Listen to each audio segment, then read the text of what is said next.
Every day I tell myself I'm gonna stop drinking. Yet every day I find myself picking up the glass once more.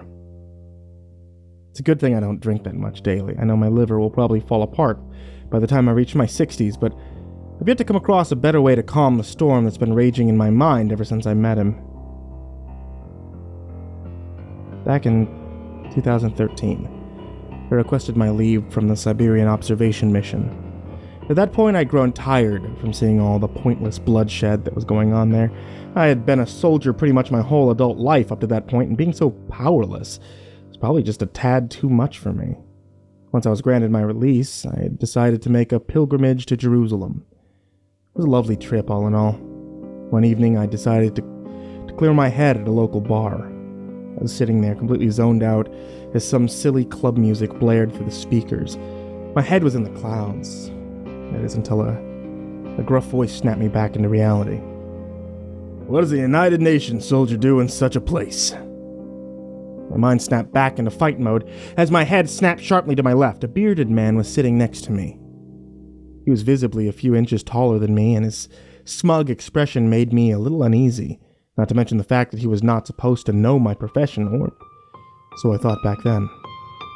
How? I was cut off short. "How do you know you'd like to ask?" he retorted. A wide smile formed on his face. A knot began forming inside my stomach. I almost felt sick with the buildup of dread. I began clenching my fists. A million thoughts whirled through my mind. I couldn't fathom at the time the existence of this person. "The Lord of Flies knows many a thing." He chuckled at me further, adding to my nervousness. I was about to explode at him and demand answers in regards to his strange behavior and impossible knowledge. However, the man reached into the pocket of his coat and pulled out some old coin. He proceeded to toss it into the air as my eyes followed every single movement of his. As the coin spun through the air, it started slowing down mid-flight, and everything around me. The music stopped playing, the lights above had stopped moving, and the coin froze in the air. The sight made my heart sink. My fear was probably evident as the man was trying hard not to burst into laughter. None of this made any sense to me back then, and all I could muster was a soft, unconfident, "What?" Time stood still around me, quite literally. Everything was simply frozen in time. I didn't know how to react. I didn't know what to think. I couldn't move as the whole situation was too hard to process. The man reached out his hand to me, offering a handshake.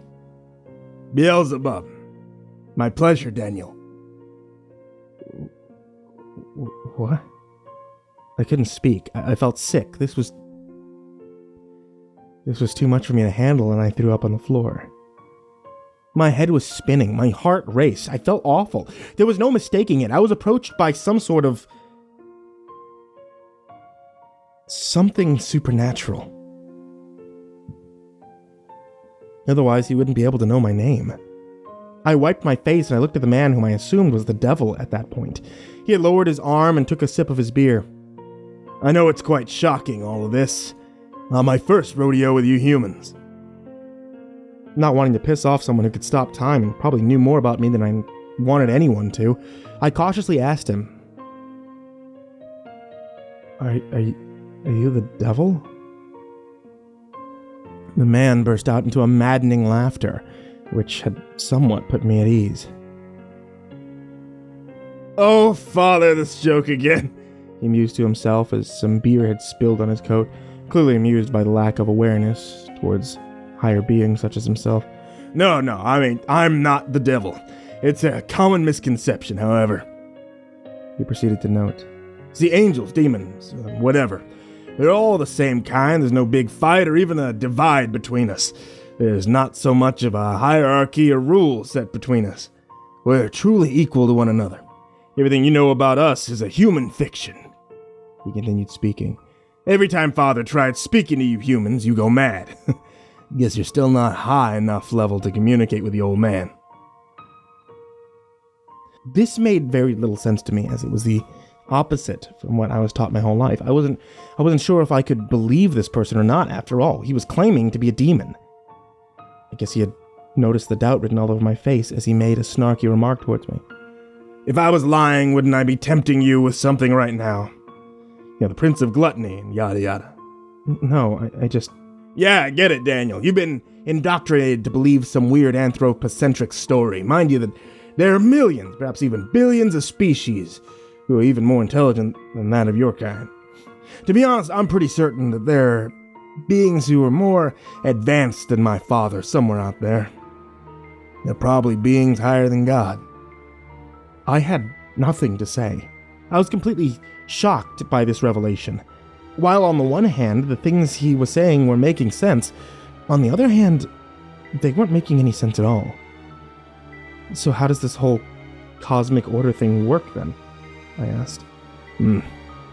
Anything with a consciousness mechanism is what you define as a soul. That includes me and you and everyone else on this planet with a complex neural system. Even Father has that sort of thing. Now, nothing is really eternal. Eventually, everything dies.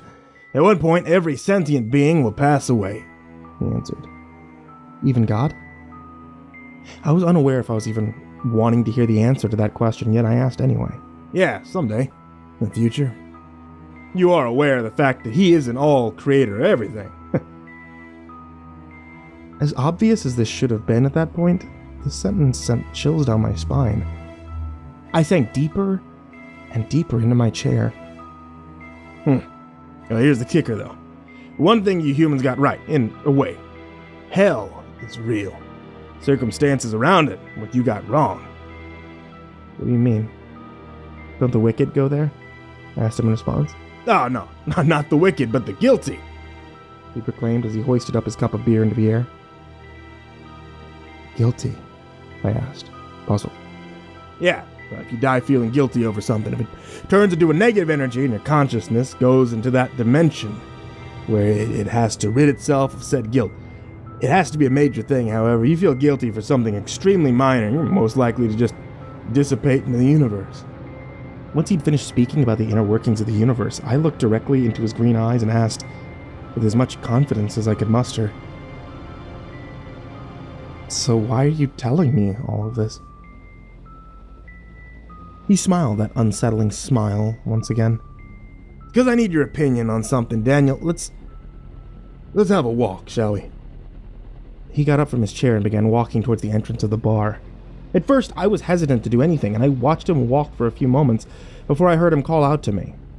Not wanting to piss off a thing that could stop time and probably murder me on a whim, I got to my feet, ignoring the dried puke on my shoes, and started catching up with the man.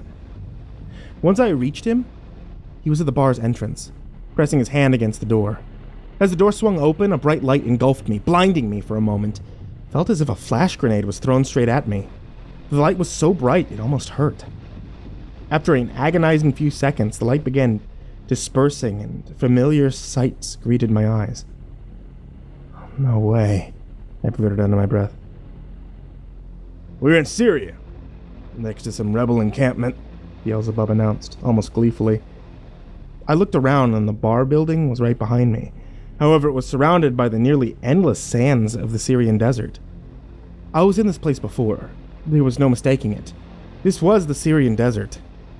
As I was trying to process whatever was going on around me, Beelzebub asked me, Tell me, Daniel, do you believe that all humans deserve to live? He caught me off guard, but this was probably the easiest answer that I had to give that day. Yes, I do, I answered, still eyeing my surroundings. Even the sadistic band of serial murderers and rapists in this encampment before us, he asked again, pointing at the makeshift paramilitary compound. Yeah. Even them. If what you say about them's true, they should be detained, tried. But they do deserve to live. Killing them won't make it any better. It was still an easy question. I don't believe killing will ever salvage anything. I doubt the death penalty is a good way to rid ourselves of crime, even to this day. I see. Well, follow me. I need to show you something that might change your mind.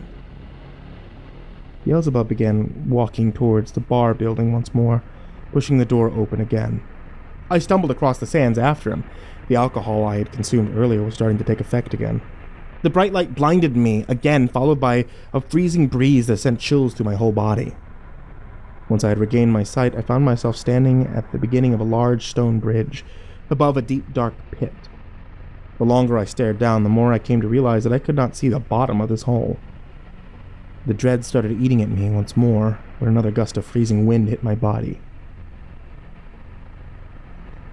Soon after, I began hearing screaming coming from up above me. I turned my head upward ever so slightly to see a human body, a naked human body, falling towards me from up above. The body was alive, I could tell so, as it was flailing its limbs about, the body's screams growing louder with each passing moment. When the body was mere inches from me, I saw its face. Oh God, its face. The despair was permanently etched into its features.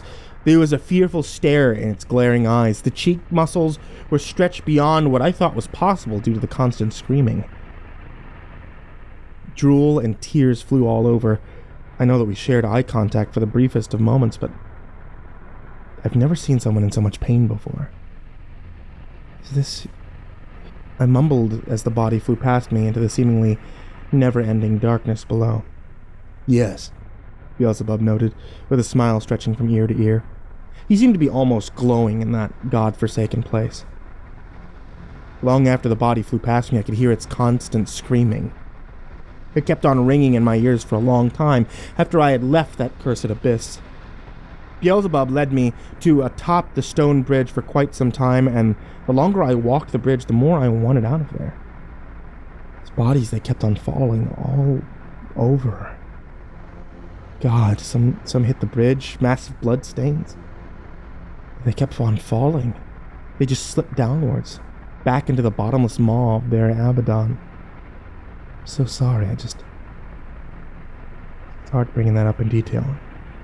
Even though it never leaves me, even though it haunts me in my dream. After some walking, Beelzebub stopped me and he asked me to look down to my left. When I looked, I saw a piece of rock protruding from the darkness itself. On top of the rock, there was a sea of people, walking, one after another in circles. In an unbreakable harmony, they marched forever, one after the other. Each step seemed more fatigued than the last one. Beelzebub told me that those were the people who died harboring the guilt of following a bad leader. These were Nazi soldiers, terrorists, mob soldiers, all sorts of weak-minded individuals who knew they were following the wrong leader and still went on with it. Beelzebub even called them pathetic for harboring such a guilt, noting that these were his least favorite kind of hell spawns. I felt bad for them. I do understand their guilt, the reason I left my active service in Syria because of my powerlessness, brought upon me by a set of regulations that do not strive to prevent as much suffering as possible. And I hated that feeling. I hated feeling powerless, and yet, look at me now. More of a powerless man than ever before. He kept on walking across the stone bridge for some more time before a rancid stench filled my nostrils. Beelzebub told me to look to my right. There was another protrusion made of stone, peeking through the darkness, and on top of the protrusion there was a pile of dark substances, made of what smelled like feces. I had a hard time looking at that direction, as the stench was way too vile for me. Beelzebub, on the other hand, was enjoying the view of a human pulling himself out of the pile, only to be slunk back down into it by another human's arms as the latter tried to pull himself out as well, as only to suffer the same fate at the hands of another.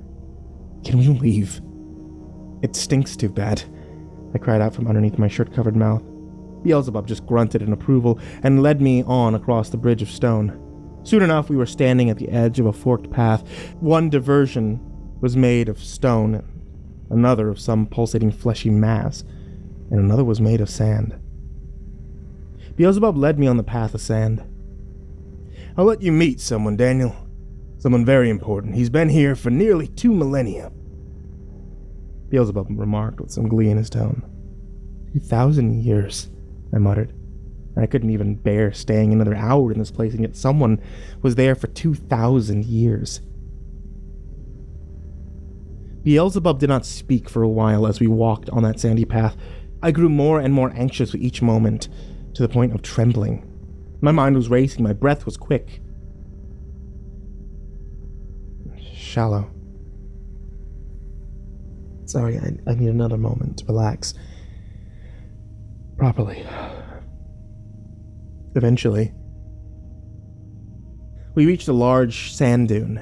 It's the biggest sand dune I'd ever seen. It was so massive, it towered everything else in sight. A literal sand giant in the middle of a world made of pure darkness. "I'd like you to meet Gallus Julius Caesar Augustus Germanicus," announced Beelzebub in a gleeful tone. A young, tall, and skinny man dressed in a bloodied tunic strutted out of the sand dune. He had a very fixated, cold stare in his eyes, like he was bulging his pupils out at us. The man just stared for a few minutes. The surrounding atmosphere was so tense you could cut it in half. He shrieked like a wounded animal and fell onto the sand, screaming obscenities at the old Roman deities and the Senate. He then began shrieking about how he should be the god of this world, the god of all worlds, from the Capitoline Hill down to the depths of Tartarus. He began rolling around in the sand, screaming at the top of his lungs that he is the emperor god of all. He should have made them fear him more. He then proceeded to shove sand down his own throat, first with his hands, and then he just fell on the ground and started swallowing the sand beneath him with his mouth. He wouldn't stop that for a while, not even when it was clear that he was choking on the sand. I swear he could see some sand pouring down from his nasal cavities. The man was a complete wreck. At some point, his stomach couldn't contain any more of the substances, and he threw it all out, producing a vile choking sound as he did. He then started rolling in his own vomit, shrieking about fear and control, and no matter how long he rolled in the sand, he kept his stare fixated on me. There was something really unnerving about his almost fish-like hazel eyes being locked on me. He began screaming obscenities again as he ran onto the top of the dune while I watched in pity as he hurled himself down into its sands. His body rolled in the sand like a rag doll tossed about.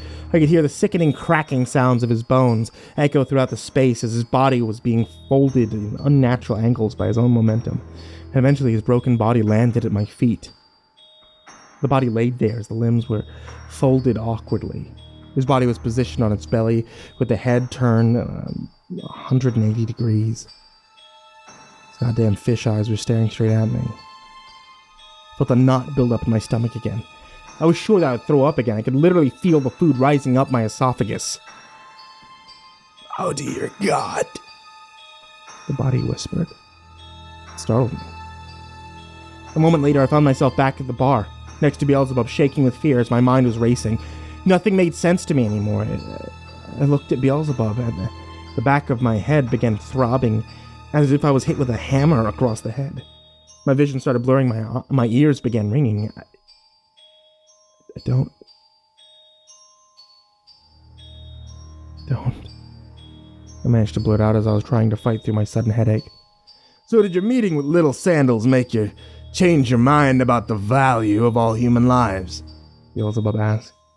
"I don't know." I forced myself to respond weakly as my head felt as if it was about to blow up.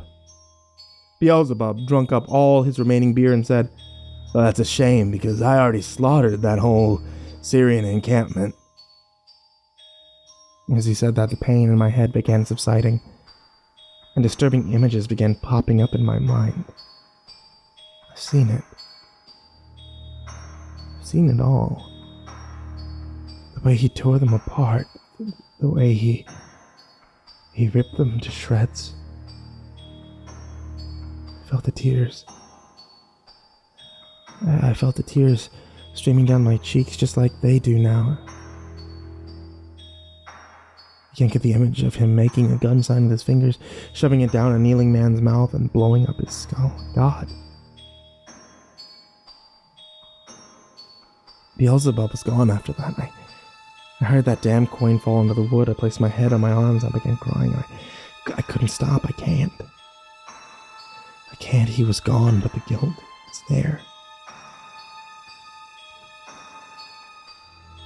It's all my fault.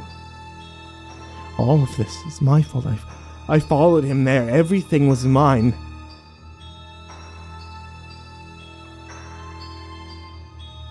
Sorry.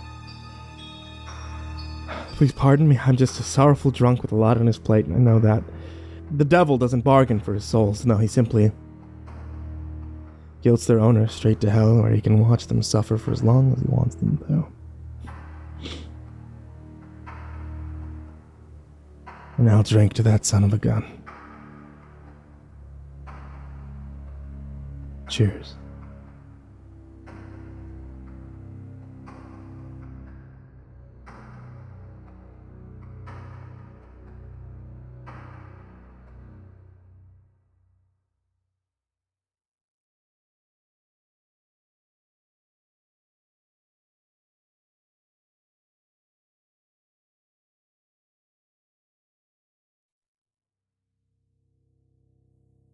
Hey there, kids, it's me, MrCreepyPasta. I hope you enjoyed tonight's story, and thank you all for listening. Please help support the channel at patreon.com/MrCreepyPasta, and make sure to tune in for new horror stories every Tuesday, Thursday, and Saturday night. Many of the horror authors that I've worked with throughout this channel have all come together to work on one big book series, the CreepyPasta Collections Volume 1 and 2. Check them out on Amazon or at any local bookstore near you. Thanks for listening, kids, and sweet dreams.